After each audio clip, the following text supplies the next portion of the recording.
All right, we have a terrific panel coming up. So first of all, thanks again to the previous panel and to Errol. At a lot of these kind of things, you often hear the hosts thank the elected officials that are here in the audience. But I want to do something a little different and thank all of the wonderful CDFIs, micro enterprise organizations, small business assistance providers. You guys do amazing work. You help us a lot. And so I started kind of going down the list, and I was going to maybe name most of you, but there's so many of you here. So thank you. We have this really great panel here to continue the conversation. And I'm just going to very briefly mention the folks that are on the panel here. And first, Maria Torres Springer, the new commissioner of the Department of Small Business Services. Congratulations, and what a wonderful choice. I've known you for a while from your days at EDC, but obviously you've got a career that's also spanned the High Line, Friends of the High Line, the Deputy Mayor for Economic Development and Rebuilding, and a lot of other things, but we're really pleased to have you here on this panel. Thank you. Steve Cohen, who I've also known for a long time, is the Executive Vice President and Deputy Commissioner at the Empire State Development Corporation, ESD, where he heads the Department of Small Business Services and Community Economic Development. I could say a lot more, but I want to get this going, so pardon me. Daniel Delahanty, who we heard from earlier today, is a longtime friend, but really does great work. And Daniel is the Senior Vice President at Capital One Bank, but he has 20 years of community development experience and working with micro enterprise, small businesses. I think I first met him when he was at the State Banking Department, but has also worked for great organizations, including Trickle Up, the Business Outreach Center Network, and others. And Connie Evans, we're really thrilled, has come up from Washington, D.C., and we're going to really look to tap your expertise. Connie, if you don't know, is the president and CEO of the Association for Enterprise Opportunity, which is the national nonprofit organization and business trade association representing nearly 400 micro-enterprise organizations that provide training, technical assistance, and resources to entrepreneurs across the United States. So I actually want to start with you, Connie, and this is really a question for everybody, because I do want to get into the prescriptions, where do we go from here? We heard some great ideas on the last panel. We'd like to get this conversation to really focus on, are there things that the city can do more? Are there things that the state can do more? And we also want to know more what the city and state are doing. Are there things the private sector should be doing more? But I wanted to ask you all, and to start with Connie, about this premise of ours. Because, it's up there, expanding entrepreneurship as a pathway to the middle class. And, we hear a lot about, the economy and the types of jobs that are being produced. There's jobs being produced, but a lot of them are fairly low-wage jobs. If you don't have a college degree, your opportunity for mobility in the middle class today is challenging. And so our premise here is kind of, should we be thinking about expanding entrepreneurship as one pathway to economic prosperity, to economic self-sufficiency? I mean, what do you think of that premise? Can we move the needle on low-income entrepreneurship? Well, first, let me say good morning, and definitely yes to that question. I think it's important to watch our language. Because when we talk about being entrepreneurs, it is a turnoff. As we heard some of the people on the first panel, it's a turnoff to some people because they'll say, I'm not an entrepreneur. But starting your own business and talking about business, and even within the continuum of business, I think it's important to recognize that it's very difficult to just talk about starting a business or small business. What we focus on is micro business. And micro business is defined as a business with fewer than 5 employees. And we recognize that there are awesome opportunities for low-income, underserved individuals to move through a path of wealth development, job creation for themselves and others in their community through micro business. You have a great report. I want to also mention some research that AEO released last year in November. It's called Bigger Than You Think, the Economic Impact of Micro Business in the U.S.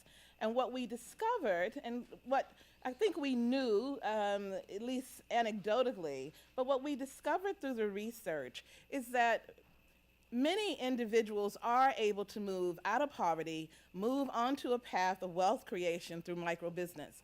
Quick couple of examples. 2.5 times more wealth is held by business owners than non-business owners. For African American women, it is a 10-fold increase in wealth held by a business owner. Job creation is taking place. So as you start your one job, it is fine. And a lot of people, most businesses, out of the 26 million micro businesses around the country, most of them are the individual business owner. But there are those who go on to create additional job creation. And what we found through the research is that not only do the employees make more often than not higher than minimum wage, so does the business owner. So not only is it an opportunity for asset and wealth creation, it is truly an opportunity to generate more income than not being a business owner. And then I think lastly, I just wanted to round out maybe in terms of how we can move the needle. I mean, we need to be clear that 92% of all businesses, not 92% of small businesses, 92% of all businesses in this country are micro. And so when we're talking about helping people, low-income individuals be self-employed, I definitely think there are things that the city can do. What we have found is that it takes everybody. Talking about a village, it really does take everyone. And so even though I can hopefully later share some examples of what different cities are doing and some of my own experience on the ground when I was a practitioner and working with low-income women throughout the city of Chicago, the reality is that it takes private sector, government, nonprofits, financial institutions of all sizes, technology companies, it takes everybody in the ecosystem to really get this right if we're going to move the needle, as you say, and not just try to create another one little program here and another little offshoot program there. We really do have to bring the ecosystem together and look at a very strategic approach to scaling up the resources and services that can reach low-income individuals. Thank you, Connie. Maria, obviously a bunch of these ideas kind of jibe with what we're hearing from this mayor, who's done a great job in voicing the challenge and the importance of focusing on trying to create more pathways to economic prosperity. That's obviously very much needed in this city. To what extent do you think entrepreneurship fits in with that, and are there things that you're already kind of thinking about or doing at SBS and broader at this administration? Great. Well, first of all, good morning to everyone. And thanks, Jonathan, and your team for organizing this panel. I've been looking forward to this because I think it's an incredibly important initiative and an important discussion. In my conversations with the mayor prior to my appointment, he made very clear that his vision of small business in New York is that every entrepreneur, no matter where they come from, what they look like, where they live, has the resources that they need in order to succeed. And we talk a lot about how small businesses are the lifeblood of the economy, but he believes, and I certainly share the belief, that it's not just that they can be a great equalizer and can be a pathway to the middle class. And so what have we done? I think the headline is that we are currently doing a number of things, testing a number of ideas, trying to figure out how best to serve this community. And the balance is understanding that on one hand, the needs of any entrepreneur, whether it's financing, training, recruiting, it can be generic. But for this population, I think it's important to, while understanding that, to also have a very acute sense of what the specific needs and challenges are of a potential low-income entrepreneur, and as importantly, how to reach them. And so we've thought a lot about not just what we do, but how we do it and whether there needs to be changes. So we have some good success stories already in terms of projects and initiatives. I'll start by saying that our business solution centers they're 7 across the city, and they offer free services to everyone. We acknowledge that not every potential entrepreneur from a low-income community is going to walk into a business solution center. And so because of that, there are programs that we've established that address specific needs and do specific outreach. I'll mention a couple. So for instance, we have a program called the New York City Craft Entrepreneurship Program that we are working with in partnership with Etsy and with Citi, and I think Citi is here today. Thank you to Citi for their generous support. And the idea there is to work with underemployed, low-income individuals who have craft skills, and to see if we can provide services to allow them to then sell those crafts online and generate supplemental income. So that's one. The other, through our Neighborhood Challenge program, which is a competitive grant program for CBOs, we're working with Urban Upbound.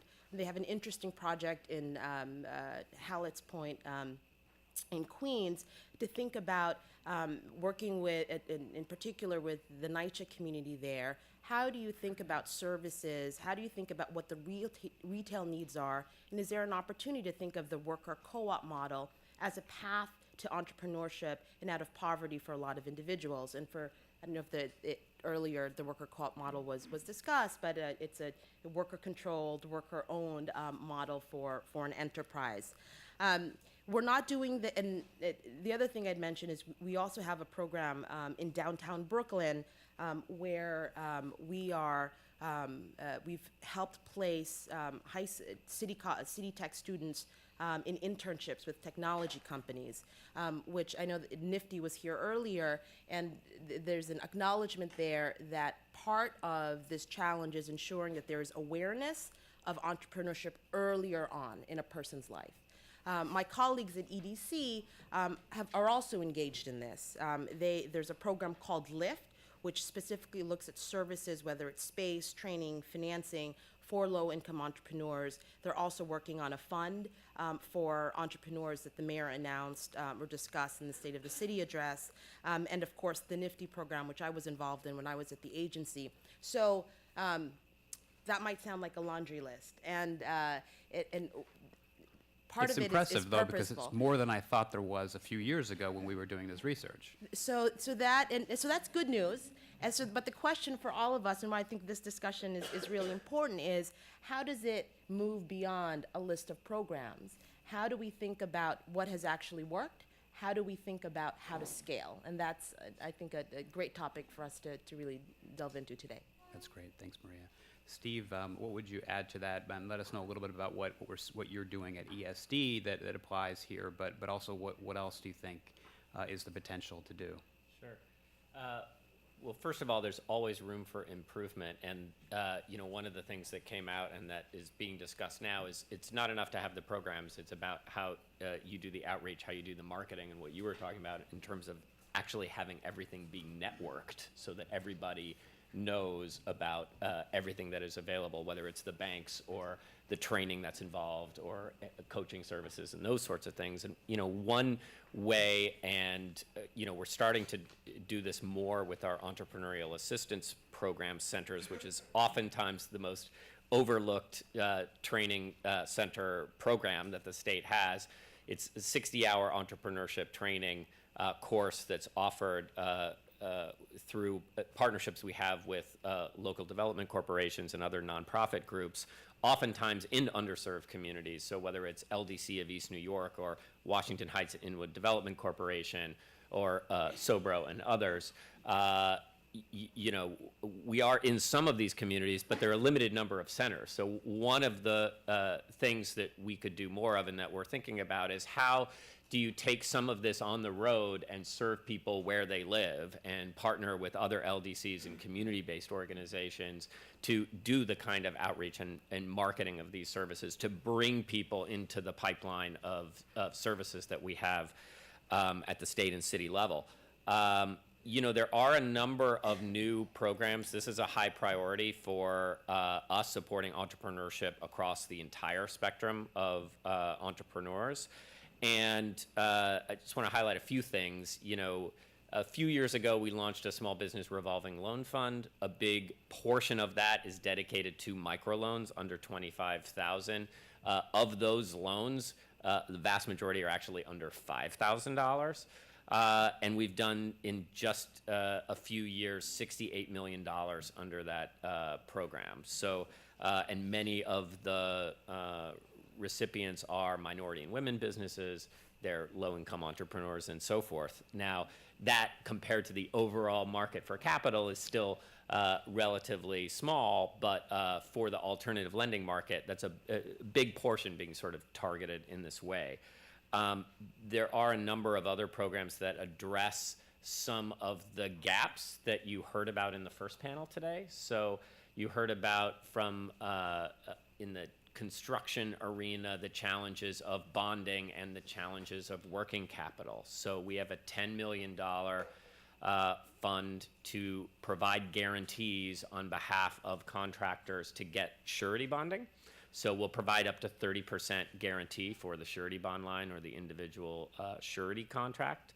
We just recently, this year, launched the Bridge to Success loan program, which is a $20 million working capital fund for those contractors to help bridge the payments for their contracts with the state and so forth. So that's another sort of niche program that we have. But perhaps the biggest program, and this came up so much in the first panel, and I think it's critically important, is this idea of role models and coaches and mentors, and this idea of how do we serve the toddlers in the room, that aren't just at the business planning stage, but they're operating their business, but they're new, and those sorts of things. And probably the biggest thing that we're doing in that area is a new program. The official launch event is actually next Tuesday. It's called Business Mentor NY. And what this is an online platform that is developed, and it's actually online now. It's businessmentor.ny.gov.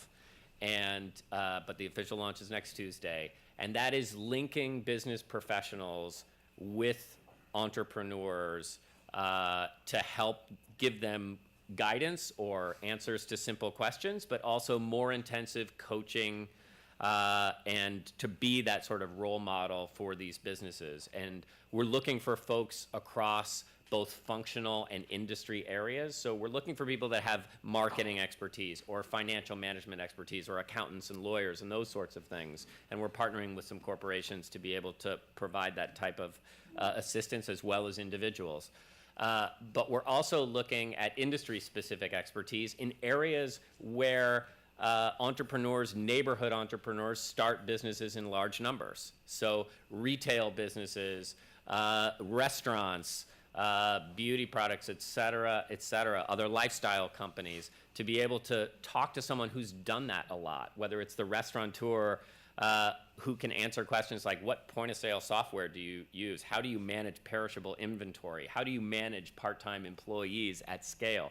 Those are the types of questions and consultations that can be critically important to these types of entrepreneurs. So that's one major program that we also need your help in building out. So we already have about 300 mentors. We have hundreds of entrepreneurs that are coming onto the system. There'll be many more once this gets a little buzz, and there's going to be a campaign that sort of promotes this. But those of us that are committed to this work, we need your help. If you're a successful business that has gotten some success and recognition, and you want to give back to your community, we want you to participate on that system. If you know folks that can participate, this is a movement towards skill-based volunteering across the country that we want to harness for the benefit of New York State entrepreneurs. So we would elicit your help in doing that. Finally, I want to say something about the whole side hustle idea, and that is, how do you formalize businesses that are currently informal? And there are a number of organizations that help businesses do that, and they can be on the financial side, whether it's True Fund or Axion or Grameen America or other organizations like that, as well as some of the training programs that we've heard. So that's a very important to both formalize the business and, in terms of capital, get folks away from loan sharks and other sort of high interest debt and those sorts of things that can be a killer for entrepreneurs. So that's another area of focus that I think we can put a little bit more attention to at on the policy side. All right, thanks, Steve. Daniel, when we've done research on low-income entrepreneurship, whether it's immigrants, non-immigrants, it's been clear to us that it's always helpful to partner with organizations that have credibility in communities. And often, it's the microfinance institution, microenterprise organizations, and there are a lot of great ones that are here today. But yet, the microenterprise organizations seem to be on a fairly limited scale. Is it important to try to help, if we're going to try to expand the number of low-income entrepreneurs, how important is it to partner with those microenterprise institutions? Do we need to be helping them get up to a bigger scale so that they're serving more of these populations or more people in general? Thank you, Jonathan. I have a couple of people I need to introduce. You heard that Capital One is very connected to this community and a lot of folks in this room. So I'm going to introduce my friend and colleague, Teresa. She's the source of a lot of that connectivity and support. And if you haven't said hello to her, please do. And by the way, Teresa, Steve and I, we just cut a deal here. So we're going to be a part of this mentor thing as of next week. So, this is the way the world works. You guys all know that as I'm glad you just said that publicly. Yes, you can either leverage that or not, Steve. So I've known you a long time. And then, more seriously, and this is something I picked up on this morning, we really need, Benny, I'm so thrilled that you're here, and I'm so thrilled that you're still here, because we really need to elevate those stories and those experiences, because I heard 4 or 5 people speak about, they only identify with Steve Jobs or others, so really having people who are their neighbors in parts of their community and celebrating that success, as my friend Connie referenced, those are where jobs are now, and that's where the growth is there. So to your question, Jonathan, I think as a bank and as a financial institution and a corporation, we really strive to be part of the ecosystem that's working with small and micro businesses. We hear it, all of our remarks talk about jobs. That's where the jobs are. So I encourage my colleagues in the financial services industry to get more deeply involved in this space and to figure out ways that we can find out what works and make strategic investments and engagements. And we think about that in terms of bringing low-interest capital into the mix. CDFIs have been referenced. We look at providing philanthropic support. All of this work is really, really hard, and it's really, really expensive. So being able to bring that to the table. Thirdly, looking for ways that we can leverage our skills, knowledge, and capacity to add value. So one thing I'm very proud of is we have in the New York City area, about 300 business bankers. So instead of, having those women and men in schools teaching core financial education or reading, we want them working with entrepreneurs and giving those skills. So that's baked into their DNA. It's baked into their incentive structure. So we look for opportunities to really engage. And many of you are in the room there. And it's part of that theme of getting into that ecosystem. To your point, there are some issues that prevent us, I think, from getting to where we want to go in terms of scale. I think there's some work that we've funded with Connie's group. When I think about what Benny needs to get to that next level and what you needed to begin with early, there's a lot of services out there.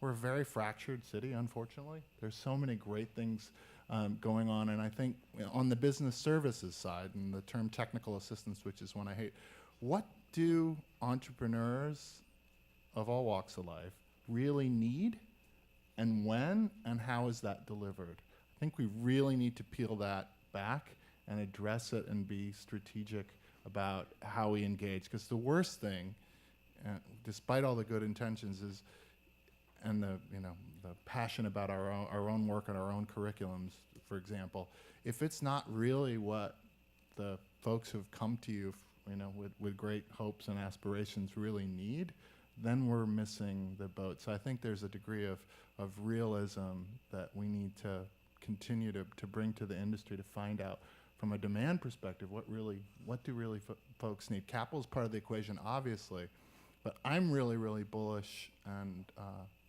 hopeful about how technology can be helpful and help us reach more people and help us scale things that are working. All right, thanks. Yeah, Maria? There's a point you made, Daniel, that I think is important about how fractured the system is. One of the things I've been thinking about is, what does it mean for there to be no wrong door into getting services? And we've thought about this too on the workforce side, given the proliferation of partners in this field, which is great. A lot of people and institutions, organizations who are providing assistance, whether it's financing and just technical assistance. I know you hate that word. But how do we work together better so that if a business walks into or a potential entrepreneur, their first entry into getting assistance is in one organization, that we're smarter about what their needs are in order to make the right referrals. And that is, and we can drive traffic to the right types of organizations or businesses. I don't want to sound Pollyannish about it, but that's, I think, the work of all of us here in this room, is to, one, understand how best to address the needs of this community, and then figure out how we can work better together to provide the continuum of services so that there is no wrong front door for aspiring businesses. Yes, Connie? I think I would like to add something. One, I think Daniel is being very modest. What some of the work that he is working with us at the industry level, Dan actually happens to sit on my board, on the AEO board, and so brings, I think, a very critical national and industry perspective to what we're doing. And a couple of things I wanted to note, following up on his last comment. We have an initiative, a nationwide, industry-wide initiative called Reimagining Technical Assistance. What our research has shown is that, one, nobody knows how much of this TA that's being provided is actually being effective, what works, what really doesn't, and it's all expensive, and we can't afford to even evaluate most of it. What we do know, though, is that we've been able to look at bank declines, and our Secretary of Treasury will tell us that 8,000 loan declines happen every day from banks for commercial credit. We've been able to really study those declines and the reasons why, and have found like the top 4 things that are the reasons what make people get declines from banks. So what we're trying to do with this reimagining TA is, one, think about access to credit a little differently. That access to credit, instead of it meaning, I get the loan or I don't get the loan, it means putting people on a path to capital. And if we think about putting people on a path to capital, then we have to think about how do we provide them those services, or the business development services, or the TA. But we need to reimagine what that TA is. We're looking at using technology as a way of, one, reaching scale, and 2, driving down the cost of providing business development services, as well as being an effective way to reach more and more individuals. So in our Reimagining TA initiative, we are scanning the country and finding what works. And it has to, when we say what works, it has to meet 3 criteria. 1, it is scalable. 2, it is effective for the business owner. And 3, it's financially viable for the nonprofit organization to be able to operate it sustainably. And so we're scanning the country and finding new ideas, new innovations, new products and services. And then we are piloting them to make sure they really do meet what the owner, if you will, the nonprofit or the for-profit company, because we're taking them, again, from any place, making sure that they are in markets with different segments and that they work for these different segments, and then looking to put them out on a platform so that everyone has access to them. And again, it makes it scalable, it's high impact for the entrepreneur, and it's financially viable. So every individual organization doesn't have to go and figure out how to engineer their own organization to add a new product or add a new service, but make those available. So that's one of the things that we're doing to, again, try to push more information and services out to entrepreneurs in a way that, again, can reach scale that we think is so important. There are so many nonprofits around the country. You think New York City has fragmented services. Nationwide, the field, the industry of business development services or technical assistance is very fragmented. And so being able to provide platforms. I was really great to hear about the mentor program, because when the young woman was talking, I was going to share with her about Micro Mentor. Micro Mentor is a national platform that our organization is promoting and partners with, that's based in actually out west, out west. Yeah. Way out west. But way out west. But again, it provides mentors from all over the country to anyone who wants to access it. And we've seen the research. It works. And so it's something that we can promote and that we're urging others to, you can, as an individual entrepreneur, you can do it, but as a nonprofit organization, you can get a turnkey bundle and add it to your program offerings. So if someone is looking in your organization and they don't see mentor program, you can actually bring Micro Mentor, or not taking anything away from Well, you know the what? state, We're but- partnering with Mark. They're our partner. That's your part. Okay, So so they're again- in New York. That's the new platform That's for the Micro platform. Mentor. So it's really great, and it is something that works. I'll stop there and let you ask some more questions, because Okay. I did have some other comments, but I wanted to just follow up on the reimagining TA that Daniel alluded to, but say a lot more about what can be done with that. That's great.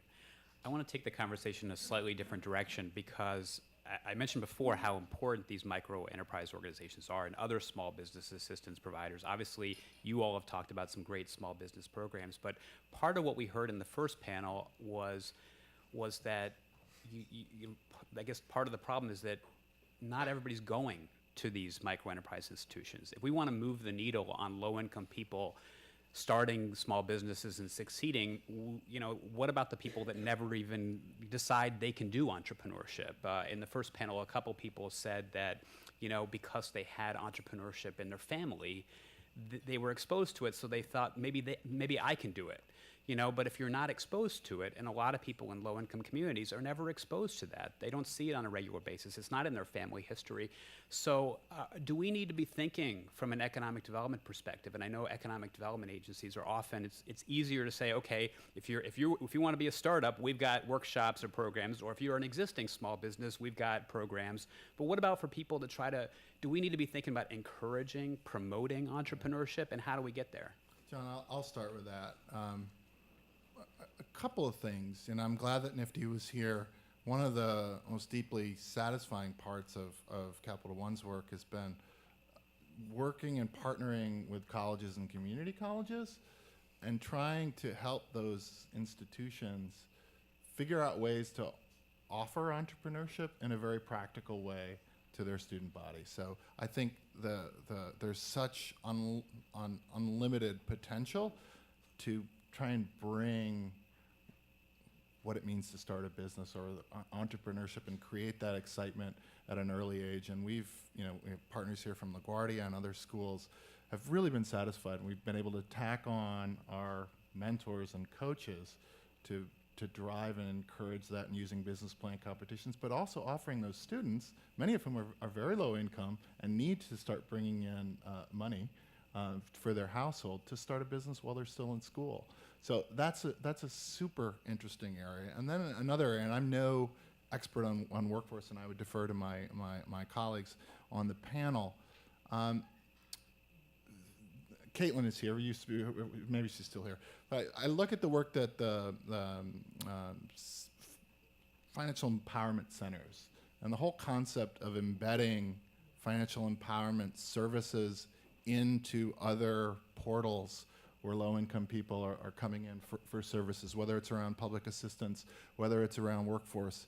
I think it's imperative that we try and bring self-employment and entrepreneurship and try and at least start to embed the concept and ways to access services into those things. So my friend Connie can speak very eloquently on this, but you know, the workforce system and the Department of Labor, and I don't mean to slam anyone, we should try and figure out a way in this country and in the city that really encourages people who are so inclined to be able to explore and pursue self-employment as a vehicle to move forward, rather than potentially inhibits them in very real ways, which is a national problem which I think impedes and prevents a lot of the solutions that you're referring to, Jonathan. Maria. So I think there are a couple of important questions embedded in this particular point. One is we need to think about when we promote and then how we promote. So the when is, I think, directly related to programs like NIFTY, but really thinking about what it means to do this type of work in what I've been thinking about or calling a cradle to work type of mentality. So promoting it, making people aware of work opportunities, entrepreneurship opportunities early on in their lives, so that it is, there are lots of different opportunities for them to get excited and to connect to this as a pathway to a better life. And in terms of the how we do that, in programs that I've mentioned, there are place-based ways, working the Urban Upbound project that I mentioned near Hallows Point, Queens, and working, for instance, specifically with NYCHA developments and how to potentially create entrepreneurship opportunities, or targeted outreach, as I mentioned before, not just relying on people to walk into a business solution center, but making sure that we're connecting with specific CBOs who have trust in the neighborhoods and familiarity with the neighborhoods. Lastly, I point out that I think there is an opportunity to think about how this connects with our larger workforce development system.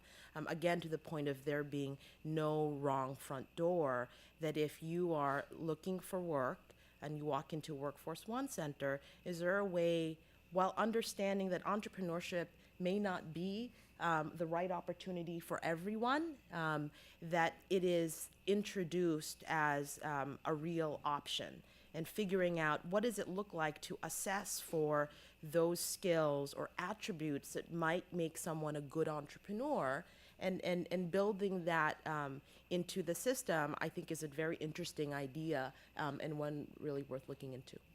Can I just add, I started one of the first microenterprise programs in the country in 1986 called the Women's Self-Employment Project in Chicago. So first, when I think of low-income entrepreneurs and moving families and people into a path of higher mobility, I think of women. That's 40% of women live in poverty with their children. And so I think some of the things that we did might still be helpful even in New York. So for example, at the time, we were able to work with our what was called welfare department, and they actually sent what then there was paper checks, but you can still do it now, but they sent an advertisement about our program out with the checks. And so it was a simple message: do you want to start your own business? Are you thinking, do you want to think about being self-employed? If so, attend this, call this number. And so it was a way of, again, kind of taking the message and the opportunity where poor, low-income women were, which was they were receiving benefits.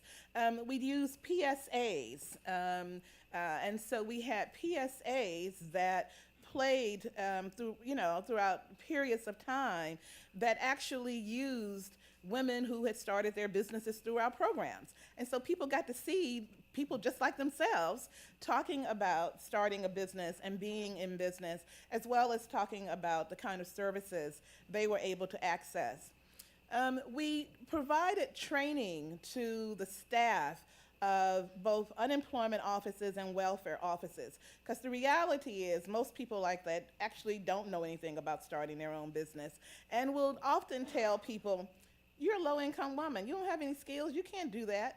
And so we had to actually provide training to city and state employees and produce a guidebook on actually how to coach and how to direct someone just to think about the option and to use services. And again, we were able to get the state welfare department to actually, pay for the development of that material. We developed the material, they paid for, they provided training. And then lastly, actually being able to have some standardized opportunities. So for example, for 20 years that this organization existed, they had a free orientation the second Tuesday of every month at 6 p.m. People around the city knew about it. I mean, you do something for that long, word of mouth spread, but it was standardized. Anybody could tell someone where to go to get access, just to think about and understand what it meant to be self-employed.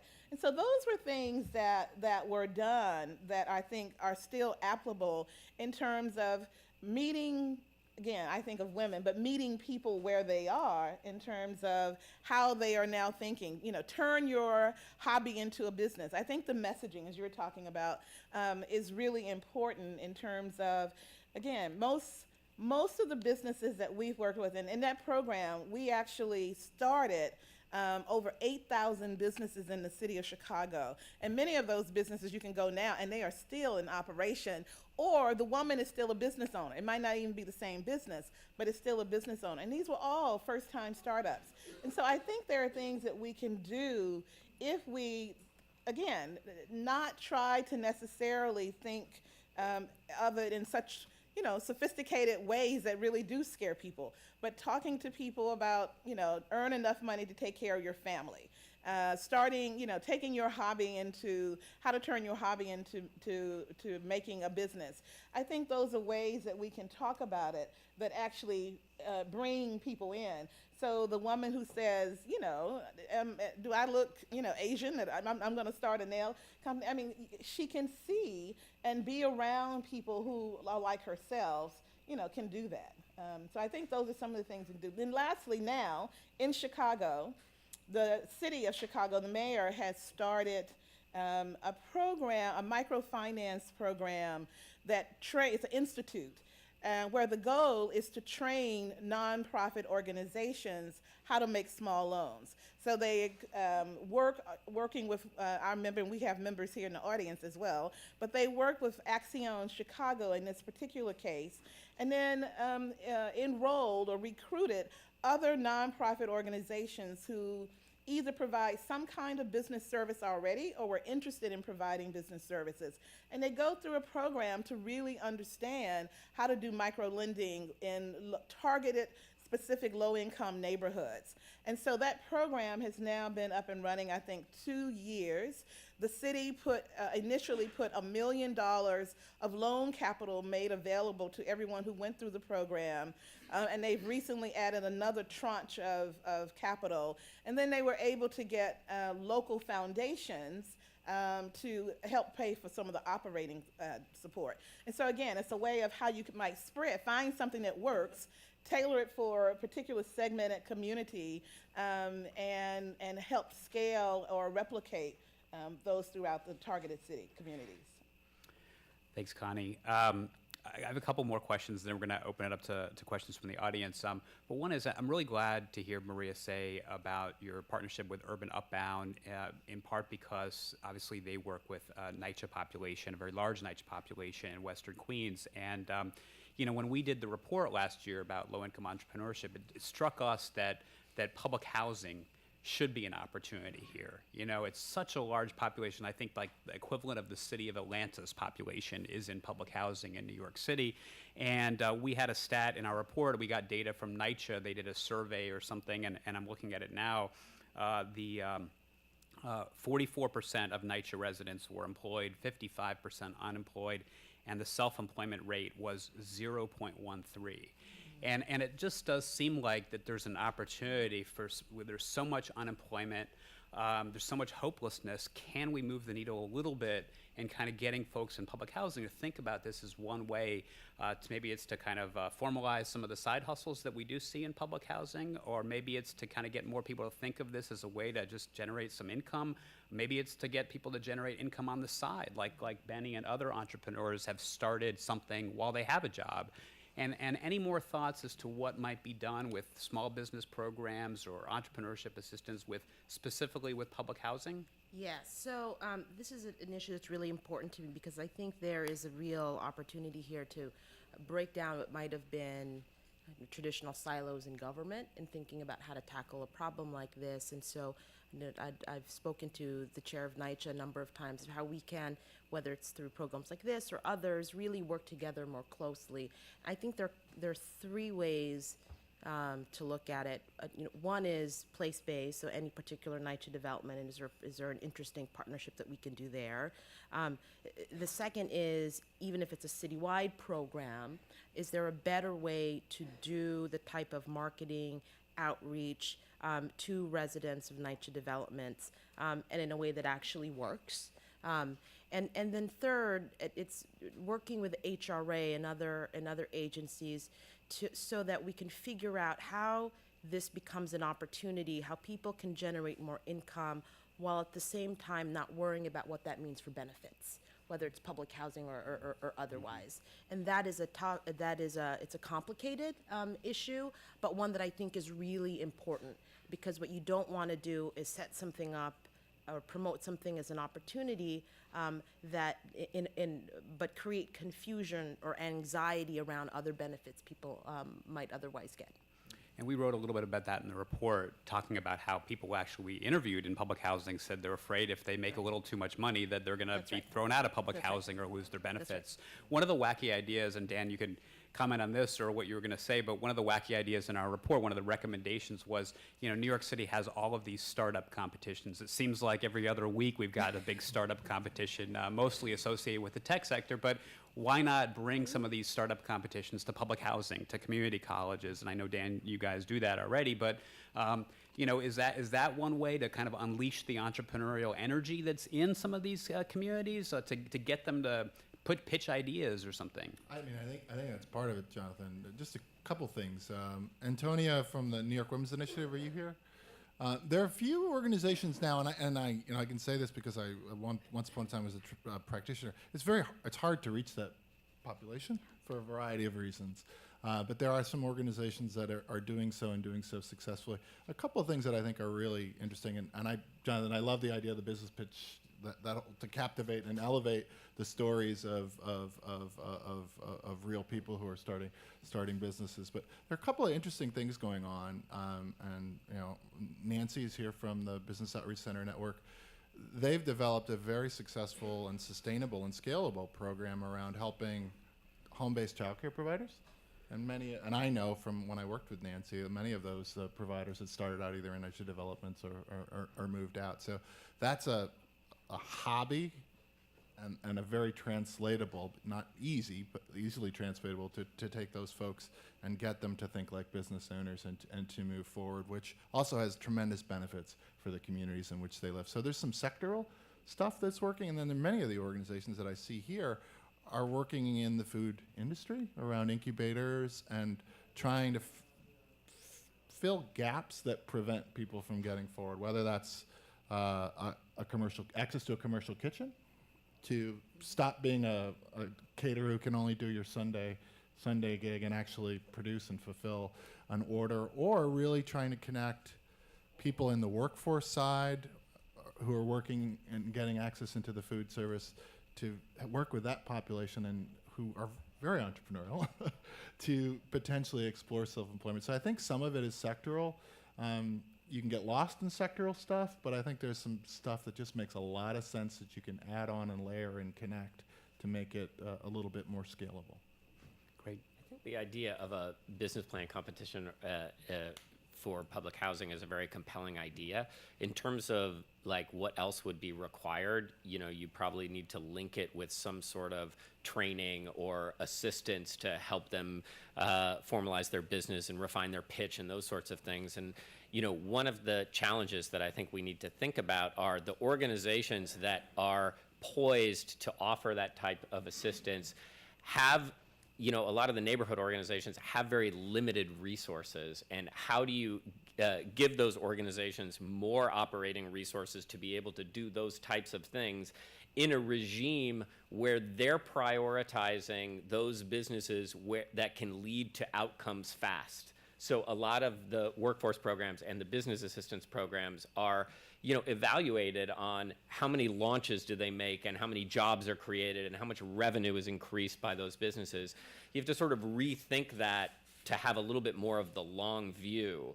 And this relates back to the educational component, is how do you take because having a business being exposed in, whether they're in public housing or in junior high school, where somebody comes in and says, I went to this junior high school and now I'm doing this, and that could be very inspirational.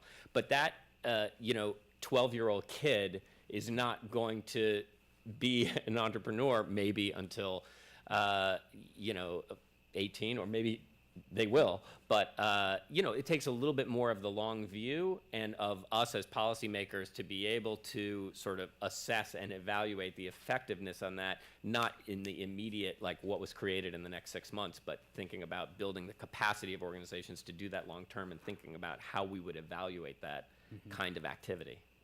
The other opportunity, just sort of quick on public housing, is, I mean, just think about how much procurement goes through public housing. And so setting up programs that not only provide the training and help the business to get started, but then having an overall demonstration project where you get waivers on increasing the rent so they don't have to worry about that. And then you help them think of businesses that they can actually do procurement contracts with public housing. And so, again, we've had experiences in Chicago where that worked. Some went on their own, some were, what do you call it when you partner with, a joint venture with a larger company. But it was a way to get people in business and get them started in somewhat of a protected market because, again, you had, you know, all of public housing to access for procurement. And so I think those are other opportunities, thinking about how do you keep it all the way line so that people have the training, the access to capital, the fund that was created by the Chicago Housing Authority with their own money. And there is a regulation, I think it's Section 3 something in the housing code that actually allows them to do that. And so we were able to exploit that in Chicago to get businesses started. That's great. I love hearing about these ideas, the specifics from other cities. I think that's really helpful. We're going to take some questions from the audience. We don't have that much time, but if you want to start it, please keep your questions brief. Sure. Jill Johnson from Workshop and Business Opportunity Space here in New York City and the Institute for Entrepreneurial Leadership based in Newark, New Jersey. So I just want to let everyone know that we actually do have a business plan competition going on right now. We welcome all of your participants to enter. We are one of the partners with NYCHA to support the entrepreneurial training that's going on through their REASE program. The question that I have for the panel is that right now there's probably more support for entrepreneurship than has existed at any time. There are a lot of training programs, a lot of resources, and how do we balance creating a stronger ecosystem so that everyone knows about all of these resources and everyone feels supported, balancing that with the notion that entrepreneurial success should be guaranteed, when in fact it's really hard to be an entrepreneur. It's really hard to be an entrepreneur if you have a lot of resources. And so the idea that people can just go to a program and that's going to guarantee success, you know, I fundamentally have a problem with that and people thinking that with all the people that go through our programs. But how do we help them to feel supported without making them feel like somehow it should be easy or guaranteed, and helping them to really understand they have to work for what they want? I think that's a really important point, because, you know, we're here talking about how to encourage entrepreneurship. And entrepreneurship, if you make a leap without having thought that through, and, you know, you make capital too easy to get, or like anyone can get it, or, you know, technical assistance is all around supporting the idea, rather than also creating the kind of reality checks that go with that. You know, entrepreneurs can get into serious financial trouble. I mean, they can be, you know, thousands and thousands of dollars in debt, and have problems with, you know, being kicked out of their apartment and all those sorts of things. So it's very important to moderate, you know, what I think is a worthwhile goal of encouraging entrepreneurship among, you know, certain sectors of the community, while at the same time understanding that not every idea should be funded, and not every business or not every entrepreneurial scheme makes sense for a person's personal financial picture and obligations and those sorts of things. And so balancing that with some evaluation, and the good providers will do that. So probably like yourself. And so thinking about that, I just think is critically important. Yeah, I think Steve nailed it. The good providers are doing that, but I think there's a lot we can learn, and, you know, there's been too much focus on, well, potentially too much emphasis or spotlight shown on sort of the gazelles and investing in the gazelles in that startup world. But I think there are elements of that we can learn from there. You know, so look at like the lean startup model. So it's really, really expensive to work with a well-intentioned person who's passionate and wants to start a business and has to spend 60 hours figuring out whether or not their venture can potentially get off the ground at some point. So can we create an environment where we can deliver some of these services, technical assistance, business services, which allows people to explore and ideate and fail fast, and ideate and start that process without necessarily, you know, for that organization spending, you know, $800 for those 60 hours. So how can we rethink a little bit of that and be in keeping with, I think, a lot of the dynamism of entrepreneurship happening in certain sectors. So I'd love to see that work going, and of course it'll bring costs down, and I think it can be done in a way that doesn't inhibit the business formation, because there's some counterintuitive stuff going on. We all say that all these small businesses fail, right? But then you look at where the jobs are being created, they're being created by small businesses. So it's a fascinating area. Nancy.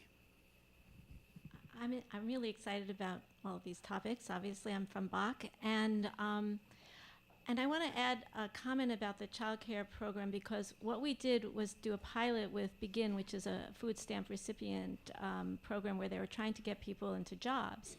And we created a component, a parallel track of our child care business development program for people who didn't want to start a business, but who wanted to get a job in child care. But we used a lot of the same components of our entrepreneurial training for that customer service, all the quality stuff, and communications, and lo and behold, by combining those two things in the workforce program, some of the people who weren't thinking about business said, oh, instead of getting a job, I think I'm going to start this business. So now we have a policy in our childcare business training to accept assistants who aren't necessarily looking to start a business, to help them become more effective as assistants. And lo and behold, they're sitting in the room with entrepreneurs who are just like 1 or 2 steps above them, and people who are, you know, excited about entrepreneurship in the same room together. And lo and behold, we're seeing people who never thought of themselves as entrepreneurs see the path forward. And I thought that was a little bit in line with some of your interests. I like that. Thank you, Can Nancy. I just add very quickly? I think that's really smart, because one of the things in response to the last question is we should think about, aside from making sure that the programs provide real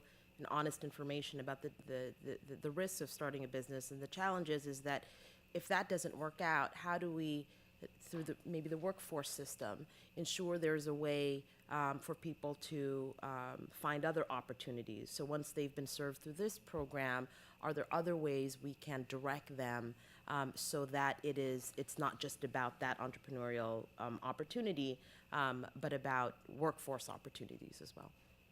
All right. Good morning. My name is Raul Velasquez. I'm president and CEO of Velasquez Ventures. I provide financial management and consulting services to survival stage businesses. I just wanted to touch on a quick observation Ms. Evans made earlier. She talked about the importance of language and definition. And one of the things that has been a constant theme this morning is the idea of capital, but in terms of capital being in the form of debt. And it's been my experience that no idea is a bad idea as long as there's someone willing to invest in that business. And that's usually in the realm of equity.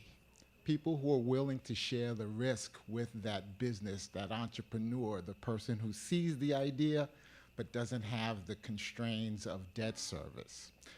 As a complement to these initiatives, in a city where we have a reasonable representation of venture and equity capital investors, could you comment on, whether or not that community perceives this constituent group, this low-income entrepreneur pool, as a group that they would be interested in, sort of taking on some risk?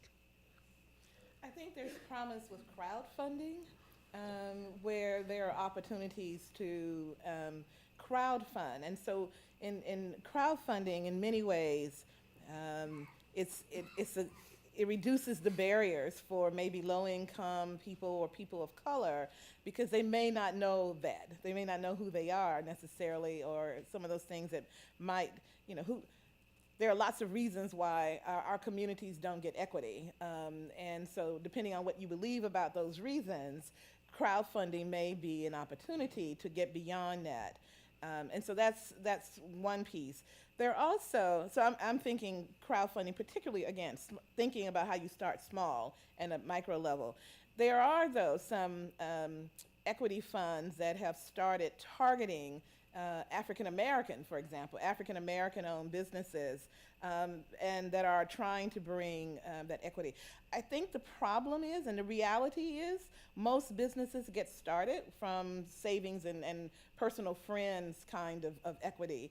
And so most of the kind of equity and venture capital is still very scarce for this population and for startups. So even the ones that are targeting African American owned businesses, they are looking for 2 or 3 years in business at least before coming in. But I do think there's some promise in crowdfunding. There are two issues. One is the nature of the businesses and the institutional investors and traditional equity investors. So we've actually launched, or are about to launch, $95 million in new seed stage equity funds for businesses across the state. We've have a $45 million fund, $35 million in state money, $10 million from Goldman Sachs in the Innovate New York Fund, which we operate through 7 fund managers around the state. One is called Golden Seeds. They prioritize companies that have women in the C-suite and so forth. There is a component of those investments where a certain percentage has to be made and meet certain Community Reinvestment Act requirements and so forth. So there is some emphasis through those those funds, and then we're getting ready to launch another $50 million fund. So our return expectations are maybe a little lower than other funds and those sorts of things. But a lot of the angel investors and institutional investors still are interested in making money. And we all know, equity is sort of a 1 out of 10 game where you invest in, you need one to really hit big. And so that means you're going for the high growth entrepreneurs. So I do think there's still a challenge there, given the sort of financial incentive in the equity world. We can make some adjustments in terms of adjusting the risk and return expectations and those sorts of things. But we do need to do more on the sort of socially conscious investor side of things and build frameworks to enable those types of investors to participate and get the feedback that they need to get in order to feel good about investing. And I think crowdfunding is a very interesting way of doing that, especially with the SEC changes, where those folks will be able to take actual equity positions in companies. Just real quick, at Capital One, we have a deep partnership with Kiva, which is crowdsourcing, and particularly Kiva Zip, which allows people who are not trained as lenders to bring entrepreneurs up to a platform. So we actually have $500,000 churning there to help incent people in their neighborhoods or across the world to make small investments that they're not getting much in the way of return from in terms of their pocketbook, but there are other returns that bring a lot of value there. So there's a lot of promise there. But lastly, it's just, I think, Steve hit the nail on the head. There are a lot of people who want to support things locally. So how to reinvent the concept of what investing socially is and locally, and changing the sort of the metrics about what the actual returns are. That's a topic for another day. Definitely. Seth. I just didn't want to miss a great opportunity here with Steve and Dan and Maria up on stage. I was so excited to hear about NYCHA and training people in NYCHA. We've tried over the years to do a customized EAP for NYCHA people, and it would be great. I think I could dust it off. I will send it out to all of you because there's a great opportunity here to work. EAP is a great program. We've run it for 20 years. 2 of our participants here won our business award, so it's great. But to do it in NYCHA needs to be customized sensitivity. And the key to any of these programs we talked about both sessions is the counseling. Nothing replicates that. I don't do counseling anymore day to day. Still, from 30 years ago, people call me who work with me in Hollis, Queens. So what do we do about this? So developing that relationship is so important and key. And I believe this is an observation, but I'd love to work with EAP, with SBS, and Dan will fund the whole thing, of course. A customized EAP program for low-income people with the sensitivity and needs on site to make it work. We can't do it off site. So it's something I was excited to hear about it. I'd love to work with you on that. All right, thanks, Seth. Now, we really have time. We're over time by 9 minutes, and I apologize to the panelists. Maybe if these next 2 folks at the microphone, if you could both ask a question, and then maybe the panel will answer them together. So if you don't mind, that's really all we have time for. I apologize, but if you ask one question, and then if Majora asks one question. This will be a real question, not a comment, or actually it's a comment and a question. Melanie Stern from Springbank. We're a CDFI bank based in the Bronx. And what I haven't heard today is a discussion of personal credit as a major barrier for low-income entrepreneurs. At Springbank, we're about to launch a small dollar loan alternative to payday type product. It's a consumer loan. Fully expect that a significant number of our borrowers will be borrowing for their small businesses. And it's a credit builder product as well, but I think that's a tremendous barrier, and would love to hear from folks about how to sort of include that in the continuum of products and services. Yeah. Thanks. Before we answer that, I'm going to let Majora, and then we can answer both questions. It's a nice Sorry. setup. Thank you. Excuse me. I'm Majora Carter, real estate developer, and working to urban onshore tech services jobs locally. So my question is, so you basically kind of helped set the whole idea up about, Connie, you mentioned, the jobs that you were, or rather the project that was happening in Chicago that was actually sort of insulating the people who felt that they were exposed because they wanted to be entrepreneurs, but then gave them the opportunity to do the right thing with their own businesses. And the gentleman before also mentioned the fact that there isn't a whole lot in equity. Like the bottom line is, if I'm a hipster, with rich parents who can support my project, it's a lot easier to get that kind of stuff done. And but is there a way to create the kind of public-private partnerships that kind of anticipate the fact that we don't have like a huge hipster or support or supportive cultures within low-income communities to give that kind of cushion, that equity to get their first start, but also make sure that we're protecting those low-income entrepreneurs so they don't feel as though they've got to hide. I think that's really where we kind of need to be. Thanks. Those are some great comments and questions. Any quick responses to both of those questions? Just to Melanie's point, I think, there's in terms of the lending side, there is some reasonable progress being made around credit building or credit repair types of loans. We need to focus on that. To me, the core of microfinance, microbusiness starts at the kitchen table. So consumer, business, but just trying to experiment there, because no matter what your income level was, people have all been, to some degree, deeply impacted by what's happened in this country. starting 7-8 years ago. So there's a lot more in terms of the macro side that has impacted people. So that's a really good point, Melanie. And I think from a policy perspective, there have to be real ways to encourage that more institutions, more entities will experiment in that area as opposed to staying out of it. I would just say you have, to Majora's point, you have state and city officials here. I think it's about will.